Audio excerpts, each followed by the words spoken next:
안녕하세요. 알면 한의원 대표원장 김민환입니다.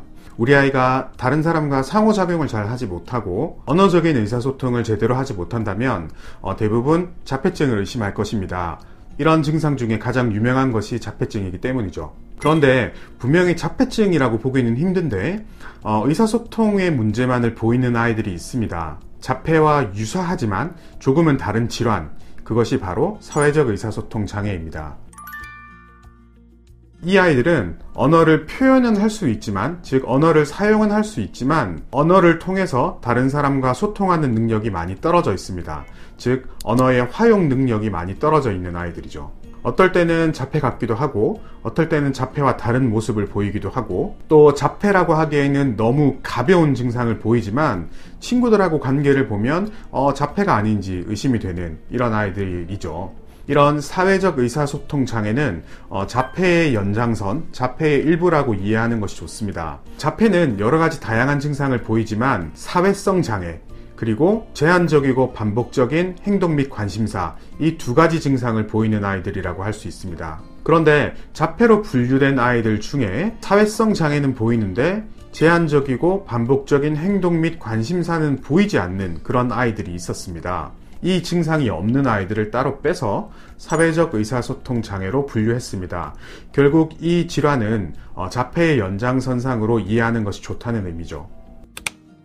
이 아이들의 증상은 다른 사람과 언어를 통해서 교류하는 것이 힘든 것입니다. 이렇게 언어를 통한 소통이 힘든 이유는 다른 사람들의 생각을 이해하고 다른 사람들의 감정을 이해하는 능력이 떨어져 있기 때문입니다. 특정 영역에서의 지능이 떨어져 있을 수 있다는 의미입니다. 그런데 자폐증과의 차이가 있습니다. 자폐증, 특히 전형적인 자폐증은 사회성 자체가 없는 것에 가깝다면 이 아이들은 사회성이 약한 것에 더 가깝다고 할 수 있습니다. 즉, 친구들과 잘 지내고 싶고 다른 사람에 관심은 있지만 어떻게 어울려야 할지, 어떻게 다가가야 할지 모르는 그런 증상들을 많이 호소하곤 하죠. 그리고 그 외에도 융통성이 조금 부족하거나 돌발적인 상황에 대처하지 못하는 그런 증상을 보이기도 하고, 학습적인 능력도 조금 발달이 늦어지는 그런 경우들도 있습니다. 이렇게 이 아이들은 자폐증 중에 일부의 증상만을 보이곤 하는데 경우에 따라서는 자폐와 아주 유사한 증상을 보이기도 합니다. 이 아이들은 제한적이고 반복적인 행동 및 관심사는 잘 나타나지 않는다라고 말씀드렸는데요. 그런데 이 아이들 중에 이런 제한적이고 반복적인 행동 및 관심사를 약하게나마 보이는 아이들도 있습니다. 그런 아이들의 경우에는 우리 아이가 자폐인지 아니면 사회적 의사소통 장애인지 진단하는 것이 힘들어지기도 합니다. 그렇기 때문에 연구에 따라서는 이 질환을 자폐 스펙트럼과 분리할 필요가 없고 자폐 스펙트럼의 연장선상으로 이해해야 된다라고 주장하기도 하죠. 실제로 저희 한의원에서 치료받고 호전된 아이들 중에 자폐적인 행동 문제들을 보이는 아이들도 많이 있었습니다. 어떤 아이는 저장 강박이 있어서 쓸데없는 물건을 버리지 못하고 계속 모으는 그런 아이들도 있었고, 다른 것에 관심이 크게 없고 자동차에만 관심을 보이는 아이도 있었습니다. 그리고 자기 나름의 규칙대로 물건을 정리해야 되고 그 물건이 흐트러졌을 때 힘들어하는 그런 아이들도 있었죠. 이 아이들은 사회적 의사소통 장애를 치료하면서 앞서 말씀드린 이런 행동적인 문제들도 같이 개선되곤 했습니다. 그렇다면 이 질환은 다른 발달장애 질환들과 어떻게 구별될 수 있는지 알아보겠습니다. 먼저 이 질환과 자폐증을 구별하는 것이 상당히 중요합니다. 앞서 이 질환은 자폐증과 상당히 유사하다라고 말씀드렸죠. 가벼운 자폐증이라고 이해해도 좋을 정도로 유사한 증상을 보입니다. 그런데 전형적인 자폐증 아이들과는 비교적 뚜렷한 차이가 존재합니다. 사회적 의사소통 장애 아이들은 제한적이고 반복적인 행동 및 관심사를 잘 보이지 않는 반면에 자폐증 아이들은 제한적이고 반복적인 행동 및 관심사를 보이는 그런 차이가 있습니다. 특히 가벼운 자폐증 아이라고 하더라도 네 번째, 감각 자극에 대한 반응이 과하거나 적음, 또는 일반적이지 않은 감각 자극에 흥미, 이 증상을 대부분 보이는 아이들이 많습니다. 그런데 사회적 의사소통 장애 아이들은 이 증상을 보이지 않는 아이들이 대부분이었죠. 그리고 이 질환은 ADHD 아이들과도 감별이 필요합니다. ADHD를 가진 아이들도 당연히 사회적 상호작용, 의사소통의 어려움을 보일 수 있기 때문이죠. ADHD 증상 때문에 상대방의 필요에 따라 의사소통의 스타일을 바꾸는 능력이 떨어지고 다른 사람과 원활한 소통을 하는 능력이 떨어질 수 있습니다. 특히 부주의성 때문에 다른 사람과 이야기할 때 언어가 아닌 비언어적인 표현, 비언어적인 의사소통을 잘 이해하지 못하고 놓치는 경우들도 많고요. 충동성 때문에 다른 사람이 말하고 있을 때 불쑥불쑥 끼어드는 그런 증상을 보이곤 하죠. 그런데 ADHD와는 분명한 차이가 존재합니다. 이론적으로는 ADHD는 아이가 조금 자란 이후에 증상이 드러나는 경우가 많은 반면에 사회적 의사소통 장애 아이들은 발달 장애에 속하는 질환이다 보니까 어릴 때부터 증상이 나타나는 경우가 많습니다. 그런데 가벼운 사회적 의사소통 장애인 경우에는 아이가 언어를 원활하게 쓰기 시작하는 이후부터 증상이 드러나기 때문에 이것만으로 구별하기는 힘든 경우가 많죠. ADHD 아이들은 의사소통이 양호할 때도 존재합니다. 본인이 집중을 하고 있을 때나 컨디션이 좋을 때, 이럴 때는 원활한 의사소통을 보이기도 하죠. 반면에 사회적 의사소통 장애 아이들은 쭉 의사소통에 문제를 보이는 이런 차이가 있습니다. 그리고 ADHD 아이들은 과잉 행동, 충동성을 보이는 증상이 중심이고 사회적 의사소통 장애 아이들은 상호작용에 문제가 생기는 것이 중심 증상이죠. 다음으로 다른 의사소통 장애 질환과도 구별이 필요합니다. 언어장애나 말소리 장애, 아동기 발병 유창성 장애, 즉 말더듬 증상이죠. 이런 증상과도 구별이 필요합니다. 이런 질환들은 언어의 활용성 이전에 언어를 사용하는 능력 자체에 문제를 보이는 질환들인 반면에 사회적 의사소통 장애는 언어를 사용하는 능력 자체에는 큰 문제가 없는 경우가 많습니다. 그런데 사회적 의사소통 장애를 가지고 있는 아이들은 어릴 때 이런 의사소통 장애가 겹쳐 있는 경우들이 있습니다. 말을 늦게 시작했는데 크고 나서 사회적 의사소통 장애를 보이는 그런 아이들도 존재하죠. 그래서 진단과 치료가 힘들어지는 아이들도 있습니다. 그렇다면 이런 아이들은 어떤 식으로 치료를 해야 할까요? 이 아이들을 치료하기 위해서 핵심 질문은 이것입니다. 다른 아이들은 안 그런데 우리 아이는 어떤 문제 때문에 이런 증상을 보일까? 여기서부터 출발을 해야 합니다. 이 질환은 신경발달장애의 일종입니다. 그렇기 때문에 근본적인 치료는 뇌신경이 원활하게 성장 발달하는 치료이겠죠. 다른 사람의 생각과 감정을 공감하고 상황을 파악하는 능력은 뇌의 인지 기능과 연관이 있습니다. 뇌의 신경이 아직 많이 발달하지 않은 신생아들을 떠올려보면 쉽게 이해할 수 있겠죠.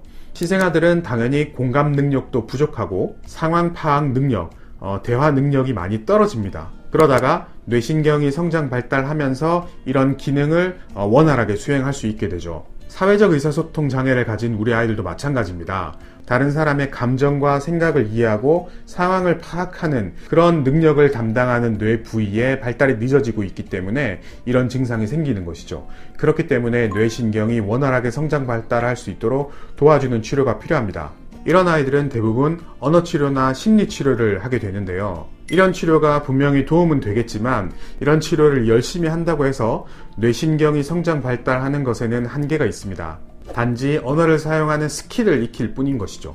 뇌 발달이 정상적인 아이는 언어 치료를 하지 않더라도 스스로 언어를 익히게 됩니다. 따라서 뇌신경을 제대로 성장 발달시켜줄 수만 있다면 이런 치료는 필요가 없게 되는 것이죠. 한의원에서는 우리 아이의 뇌 발달이 왜 늦어지고 있는지를 파악해서 그 원인을 제거해주고 뇌신경 성장 발달을 도와주는 그런 한약을 투여해서 이 질환을 치료하고 있습니다. 자폐증을 치료하는 것과 비슷한 원리로 치료를 할 수 있는 것이죠. 저희 한의원에서 이 질환을 치료한 아이들 케이스를 간략하게 살펴보겠습니다. 먼저 첫 번째 아이로 16년 3월생 여자아이입니다. 집에서는 사회성 문제가 없는데 어린이집이나 유치원에 가면 사회적인 문제를 보입니다. 또래 친구들과 어울리고 싶어 하지만 잘 어울리지 못하고 언어 소통을 잘 못하다 보니까 작년에는 유치원을 다니면서 한마디도 하지 않았다고 합니다. 그래서 왜 말을 하지 않았냐라고 물어봤을 때 뭐라고 말해야 될지 몰라서 그렇게 표현을 못했다라고 이야기를 했습니다. 이런 점에서 이 질환은 선택적 함구증과는 다른 그런 증상이라고 이해할 수 있겠죠. 언어는 어릴 때는 수영 언어, 표현 언어 발달에 전혀 문제는 없었습니다. 5살 정도 되면서 언어를 쓰는 것에 문제가 있다는 것을 발견할 수 있었죠. 핑퐁 대화가 잘 되지 않고 다른 사람이 이야기할 때 뜬금없는 다른 소리를 하곤 했습니다. 그 이유가 이 아이는 다른 사람의 감정을 잘 이해하지 못했는데요. 아침에 동생이 자기를 보고 좋아서 웃었는데 자기를 놀렸다고 생각해서 화를 내고 울기도 하고 그런 증상들을 많이 보였죠. 또한 언어 발달이 늦다 보니까 인지 발달도 늦어져서 추론을 하는 것이라거나 상상해서 본인의 의견을 말하는 것, 이런 능력이 많이 부족했습니다. 그리고 6컷 만화를 배열해 놓고 이야기의 순서대로 그 그림을 배치시키는 그런 것들을 잘 하지 못하는 현상을 보였죠. 그리고 이 아이는 불안도가 많이 높아서 엄마가 없는 것을 많이 힘들어 했고요. 행동적으로도 강박적인 행동을 많이 보였습니다. 규칙이 바뀌면 새로운 것을 받아들이는 것이 많이 힘들었고, 자기가 가지고 있는 물건을 쉽게 버리지 못하고 계속 모아두는 그런 증상을 보였습니다. 이 아이는 병원에서는 아스퍼거라고 진단을 했고요. 저희 한의원의 내원에서 사회적 의사소통 장애로 진단을 하고 치료를 시작했습니다. 한약을 한 달 복용하고 나서 친구들의 감정을 더 많이 이해하기 시작했고, 유치원에서 있었던 일을 엄마한테 이야기하는 일들이 더 많이 늘어났다라고 이야기했습니다. 그리고 3개월 정도 치료를 했을 때 저장 강박이 완전히 사라졌습니다. 그러면서 본인이 왜 이런 쓸데없는 것들을 모아뒀는지 모르겠다라고 하면서 이런 물건들을 다 정리할 수 있게 되었죠. 그리고 분리불안이 사라지고 전체적인 불안도도 많이 떨어지는 그런 반응을 보였습니다. 5개월 차 치료를 하고 나서는 유치원에서 아무 문제가 없을 정도로 좋아졌다라고 어머님이 말씀해 주셨고, 친구들에게도 먼저 다가가서 말을 하기 시작했고, 지나가는 사람에게도 인사하고 관심을 보이곤 했습니다. 다음으로 15년생 남자아이가 있었는데요.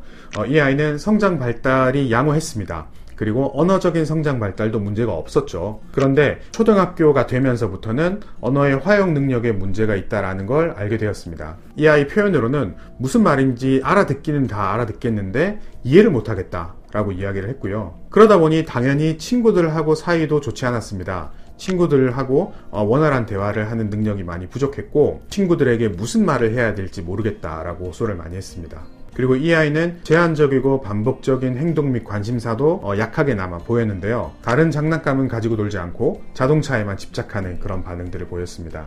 이 아이도 5개월 정도 치료 후에 친구들과 문제없이 말을 잘 하고 지내게 되었고, 심지어 친구들을 집에 초대해서 같이 놀 정도로 교우 관계가 좋아졌습니다. 이 외에도 치료 이후에 학교에서 MT를 갔는데 아무 트러블 없이 잘 갔다 왔다 라고 이야기하거나, 상황에 맞춘 말을 더 잘 쓰기 시작했다, 엄마가 우니까 처음으로 와서 달래주더라, 고집 부리거나 화내면 설득이 안 되고 막무가내였는데 이제는 말로 잘 이야기하면 수긍하게 되었다, 이런 반응들을 많이 이야기해 주셨습니다. 사회적 의사소통 장애는 자폐의 일종으로 보는 게 좋습니다. 그런데 자폐보다는 증상이 비교적 가볍기 때문에 치료에 대한 반응도 빨리 나타나고 치료 호전도도 좋은 편입니다. 그렇기 때문에 우리 아이가 만약 이 증상을 가지고 있다면 적극적인 한약 치료를 해보시기를 권장드립니다. 감사합니다.